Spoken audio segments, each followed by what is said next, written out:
TV Deneth YouTube නාලිකාව YouTube TV Deneth දැන්ම subscribe කරන්න. දරුවන් සරණයි. හද නිවන නිවන් මගට දහම් බිඳක්. වැඩසටහනට අද මාතෘකාව විදිහට අපි කතා කරන්නේ ඇත්තටම අපි මේ කොහෙද යන්නේ? අපි යන්නේ බුදුන් වැඩිය මගද? අද අපි ඒ ගැන කතා කරමු. ඉතින් අද අප වැඩසටහනට සම්බන්ධ වෙලා ඉන්නවා කුරුණෑගල ධම්ම ප්‍රසාදිනී මෙහෙණින් වහන්සේ. අවසරයි අපේ මෙහෙණින් වහන්සේ.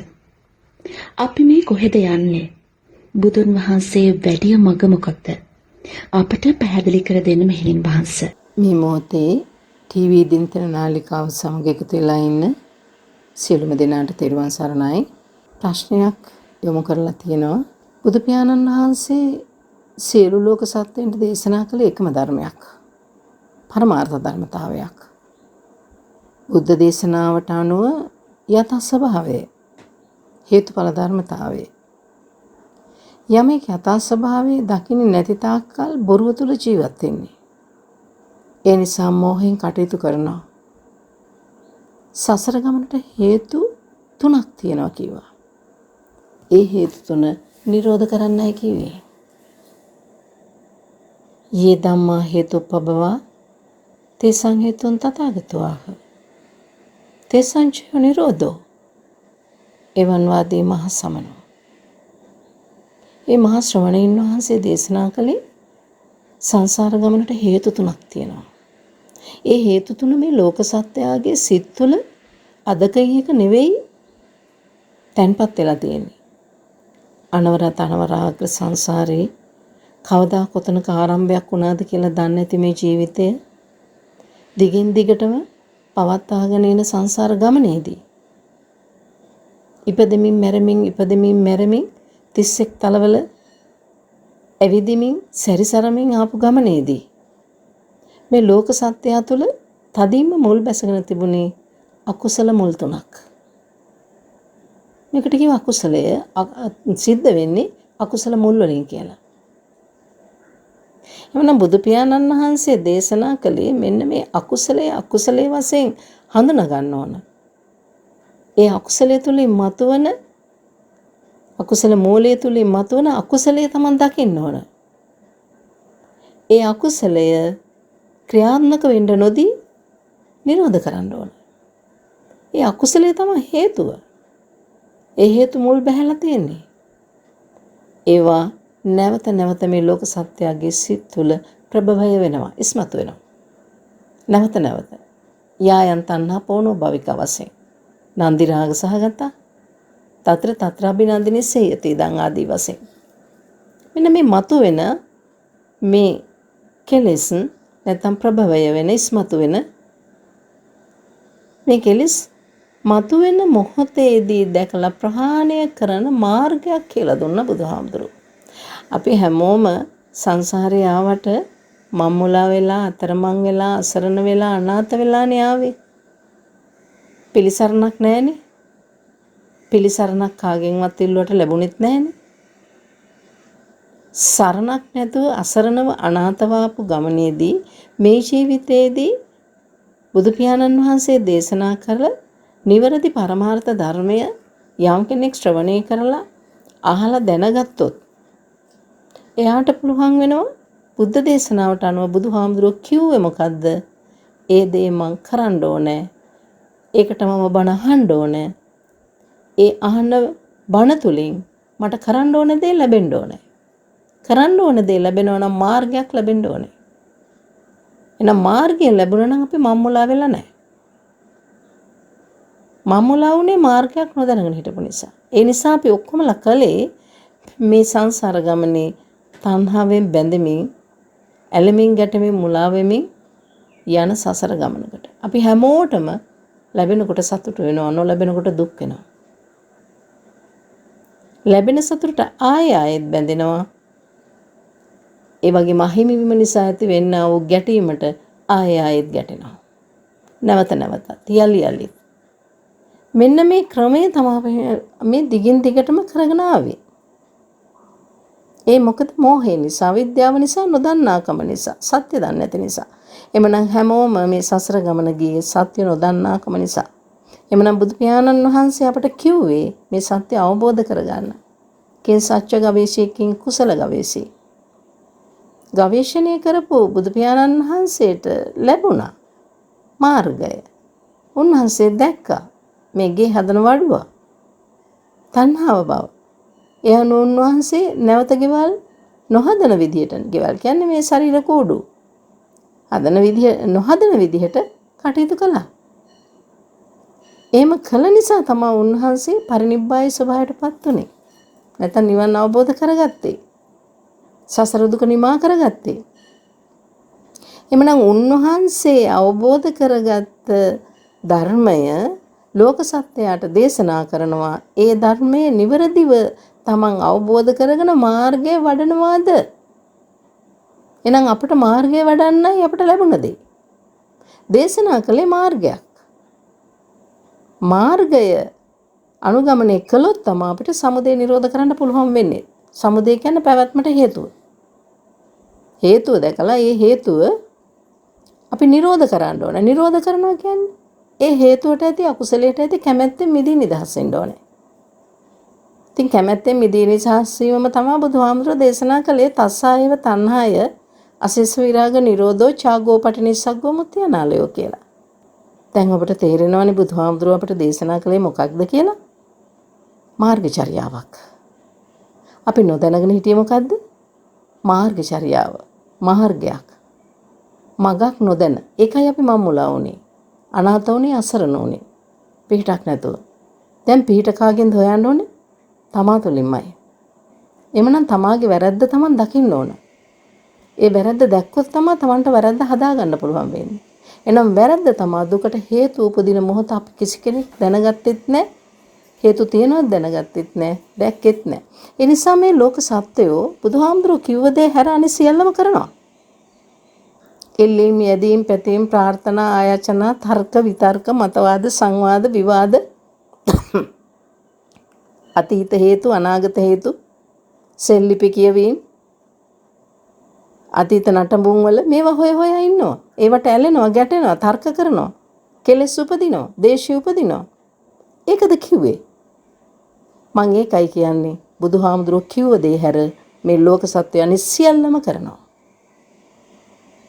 එහෙනම් අපිට කළ යුතු දෙයක් තියෙනවා. අන්නේ කළ යුතු දේ අපි අහලා දැනගෙන ඒ කළ යුතු දේ කළොත් පමණයි අපට මාර්ගය පූර්ණ කරගෙන නිවන් අවබෝධ කරගන්න පුළුවන් වෙන්නේ. දැන් එතකොට මෙහෙණින් වහන්සේ සමහර අය කියනවා මම අහවල් පින්කම කළා, මම අහවල් විහෙරට කප්රුත් පැලඳුවා, මම දඹදිව ගියා, මම සිල් ගන්නවා, මම පින් කරලා තියෙන්නේ, මම යන්නේ සුගතියට. මේ විදිහට නොයෙක් දේ කියනවා. අපිට ඇහිලා තියෙනවා. ඇත්තටම මෙහෙණින් වහන්සේ මේ කියන විදිහට සුගතියට යනවද? සංසාරයේ කෙටි වෙනවද? අපිට පැහැදිලි කර දෙන්න මෙහෙණින් වහන්සේ. ඔව්. මේ සේරම පින්කම් තමයි. මේ සියල්ලටම කියන්නේ පුණ්‍ය කර්ම කියලා. හැබැයි මේකේ තියෙන සිල් ගන්නවා කියලාත් ඔබ කියනනේ. මම නම් සිල් අර ගන්නවා. ඒ වගේම හැම පොයෙටම සිල් ගන්නවා. මම සුගතියට තමයි යන්නේ කියලා කියනවා. සුගති දුගති කියන්නේ කෙනෙකුගේ හිතවල තියෙන අපිරිසිදු ගතිය සහ පිරිසිදු ගතිය. දැන් මේ පින්කම් කරනකොට කෙනෙකුගේ සිතේ මොකක්ද ඇති වෙන්නේ? පැහැදීමක්.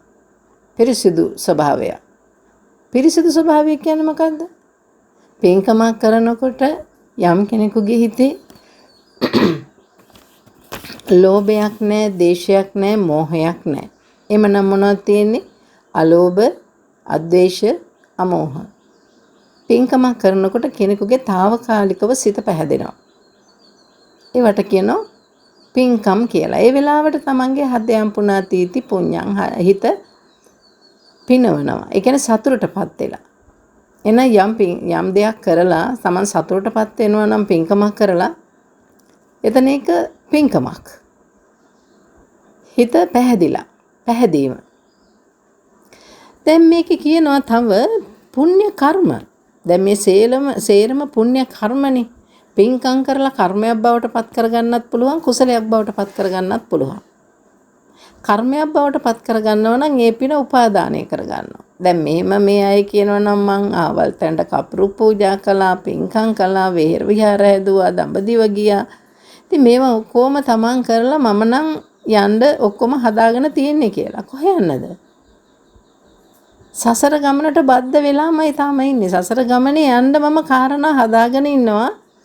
හැබැයි తాවකාලිකව තමාර කෙලෙස් සංසිඳිලා තියෙන්නේ.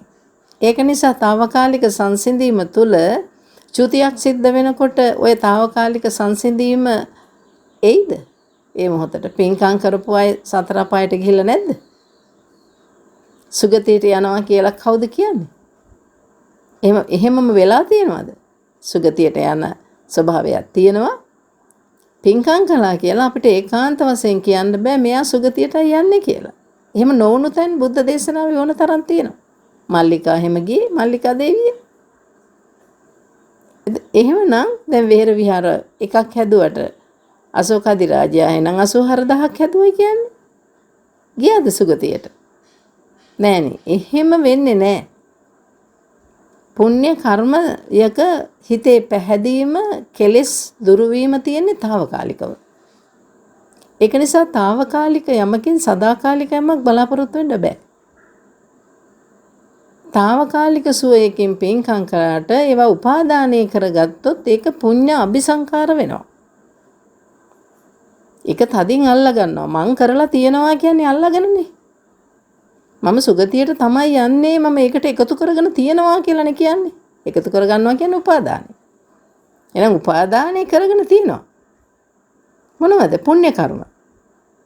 ඉතින් පුණ්‍ය කර්ම කරනකොට හිතාලෝභයෙන් අද්වේෂයෙන් අමෝහයෙන් කටයුතු කරලා ඒ උපාදානය කරගත්ත හින්දා තමයි මේ අපිත් මේ මනුෂ්‍ය ලෝකයට ඇවිල්ලා ඉන්නේ. දාන සීල භාවනාදී ත්‍රිවිධ පුණ්‍ය ක්‍රියා කරලා ඒ පින කුසලයක් කරගත්තේ නැහැ, දැනගත්තේ නැති හින්දා.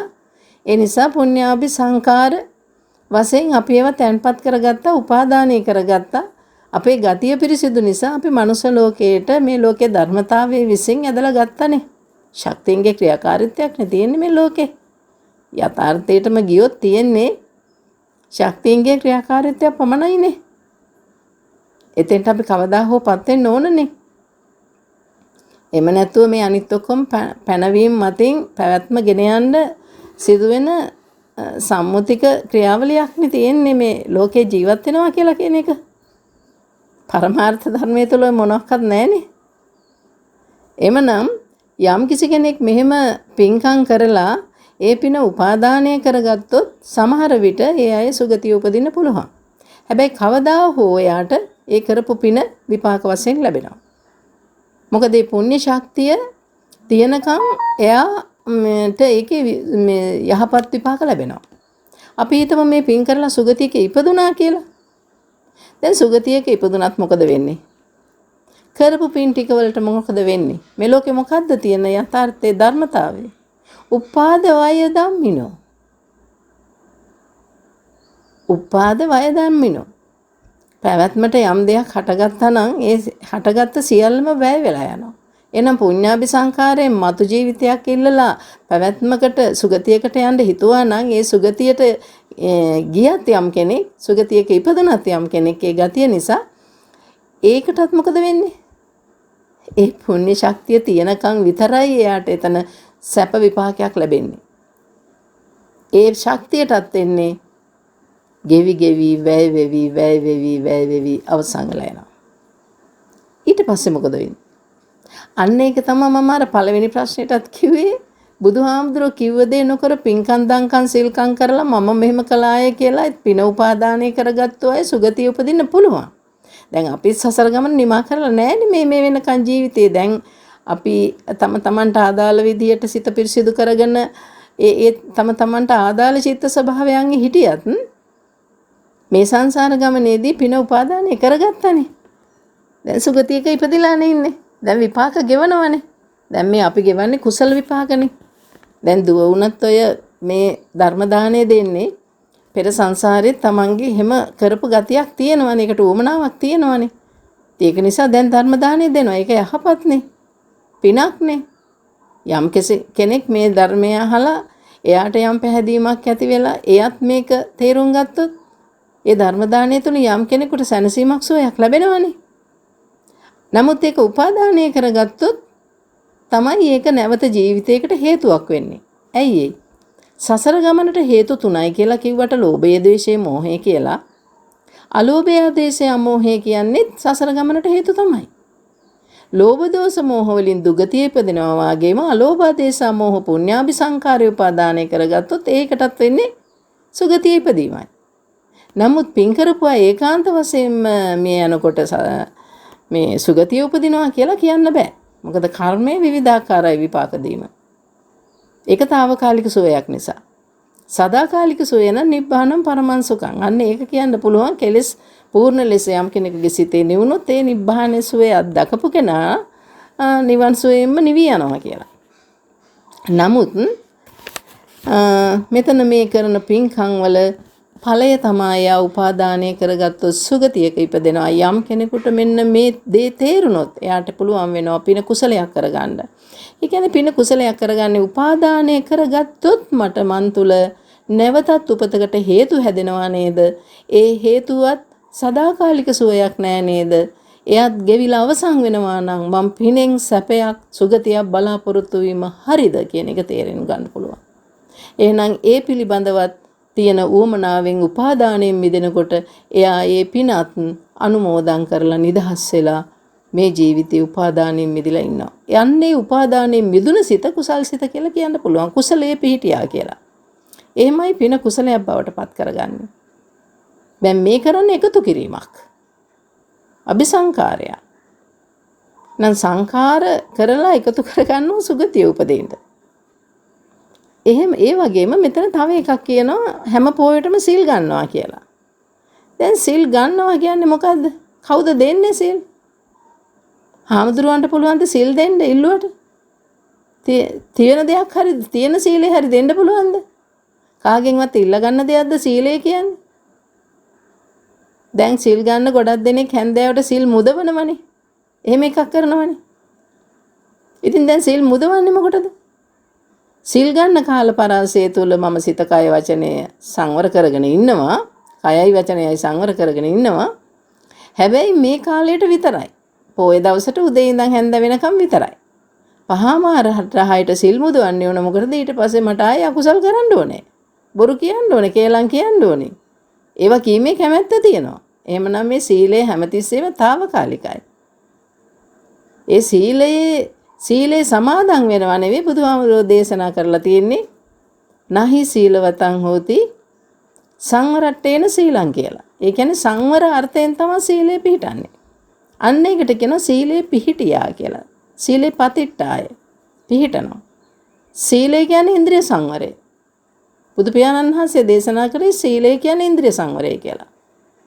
ඉන්ද්‍රිය සංවර වෙන්නේ ඉන්ද්‍රිය අසංවර වුණොත් තමයි අපි උපාදානය කරගන්න නැත්නම් අපේ ඉන්ද්‍රිය සංවරය නිසා අපි බොහෝ දේවල් වලට කැමැත්තෙන් බැඳිලා දැන් පුඤ්ඤාභි සංඛාරයට සංඛාර වශයෙන් ගත්තොත් පුඤ්ඤාභි සංඛාරයටත් කැමැත්තෙන් බැඳුනා. එහෙම නැත්නම් අපි යම් කිසි ප්‍රිය දෙයක් Taman දැකලා හිටන් කැමති දෙයක් තියෙනවා නම් ඒකටත් කැමැත්තෙන් බැඳෙනවා. Taman කැමති ඔය පංචද්වාරයට ගෝචර වෙන යම් ධර්මතාවලට Taman කැමැත්තෙන් බැඳෙනවා. දැන් එහෙම කැමැත්තෙන් බැඳීම තුල ඉන්ද්‍රිය අසංවරය වෙනවනේ. ඉන්ද්‍රිය අසංවර වුණොත් අකුසලයේ සිද්ධ වෙනවා.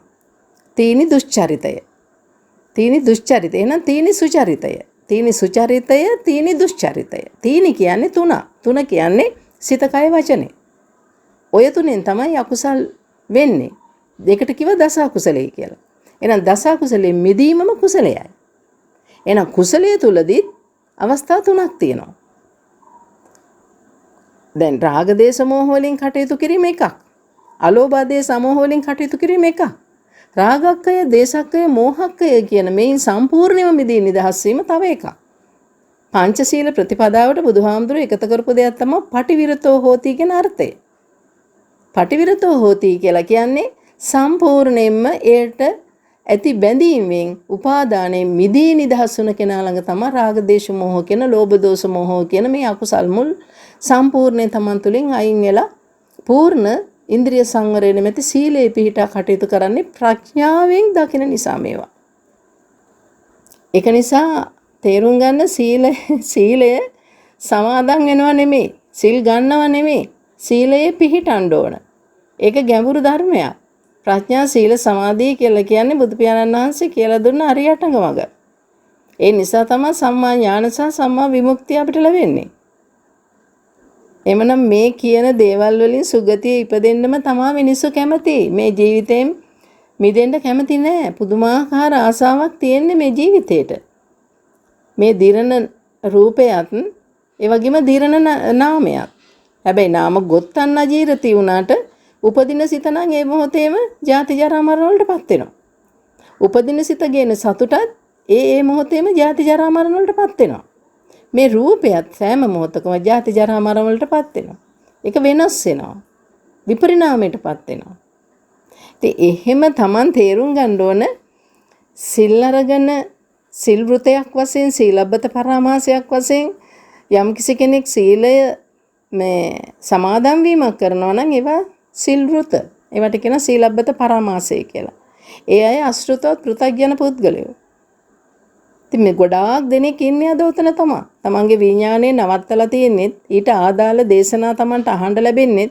ඒ නිසා ඒ අහිංසක මිනිසුන් රැවටිලා ඉන්නේ පින් කරන්න කියන තැන තමයි. පින කියන තැන. එහෙනම් පිනෙන් එහා ගිය කුසලයේ කියලා දෙයක් තියෙනවා. අන්න ඒ තැනටපත් වෙන්න ඕනේ. එතන සීල් ගන්නවා නෙමෙයි සීලේ පිහිටා කටයුතු කරනවා කියන එකයි අපි තේරුම් ගන්න ඕනේ. ඉතින් අද වැඩසටහනට සම්බන්ධ වුණේ කුරුණෑකල පින්වත් ධම්මප්‍රසාදිනී මෙහෙණින් වහන්සේ. බොහෝමත්ම පින් ටීවී දෙනත අප සමග සම්බන්ධ වූාට. මේ වගේ අලුත් වැඩසටහනකින් නැවත හමු වන බලාපොරොත්තුවෙන් අදට සමුගන්නවා. ඔබට සුබ දවසක්.